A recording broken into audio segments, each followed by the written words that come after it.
Organización de la historia argentina.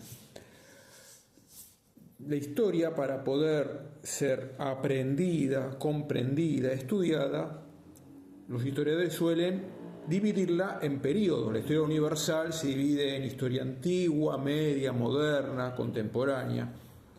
La historia argentina también ha sufrido estas delimitaciones. Según el historiador, ha establecido un límite temporal para una etapa, para el fin de un proceso, el inicio de otro. Si yo tuviera que dividir en periodos la historia argentina, dividiría primero en dos grandes periodos: la etapa hispánica, colonial, como también se conoce. Ahí hay todo un cuestionamiento sobre si llamar o no colonial, pero bueno, es el término con el que más comúnmente la gente asocia el periodo revolucionario anterior a 1810. Etapa hispánica también la han solido llamar historiadores de fuste. Y luego la etapa independiente, o sea que 1810 o 1816, en realidad el 10 inicia el proceso, sería el momento, el quiebre, marca dos etapas. La etapa hispánica, en la cual nuestro territorio formó parte de un gran imperio bicontinental, o más que bicontinental, que era el Imperio Español.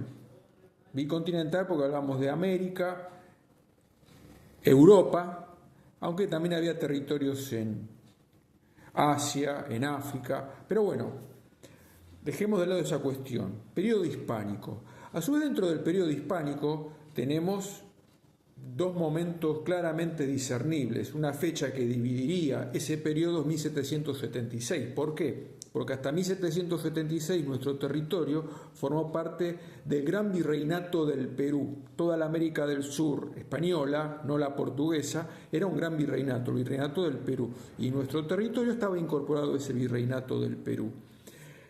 En 1776, para poder organizar mejor los territorios, para protegerlos de amenazas que había en ese momento, el rey Carlos III funda el Virreinato del Río de la Plata. Y es muy importante este hecho histórico porque convierte a Buenos Aires en capital de todo un eje geopolítico que antes estaba mucho más dirigido hacia Lima, ligado a Lima, y ahora pasa a mirar hacia la zona rioplatense. Hay todo un proceso histórico para explicar por qué se dio ese cambio de eje, ¿no? Ese imperio o ese virreinato apoyado sobre el Pacífico, que ahora se vuelca con esta creación del nuevo virreinato hacia el Atlántico.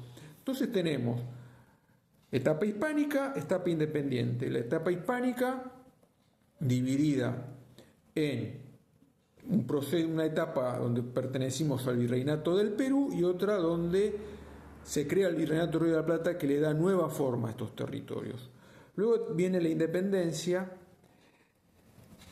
que da inicio a una guerra, la guerra de independencia, que va a generar todo un proceso de anarquía política, de guerras civiles para intentar organizar este Estado que estaban haciendo.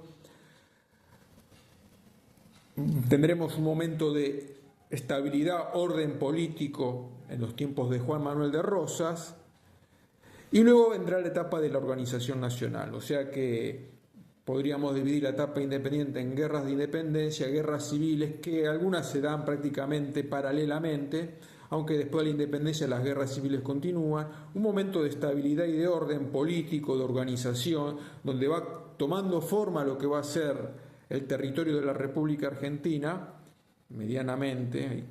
Todavía la Patagonia va a ser incorporada tardíamente, ¿no?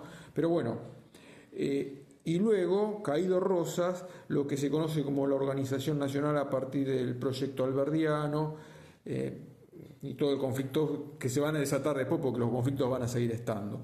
Pero bueno, hacia el final del siglo XIX ya el territorio ha quedado delimitado, se establece la capital en Buenos Aires y ya la Argentina va a cobrar las dimensiones de lo que hoy es nuestra república. En el siglo XX habrá que hacer una nueva delimitación porque hay procesos sumamente importantes que se dan en esos años.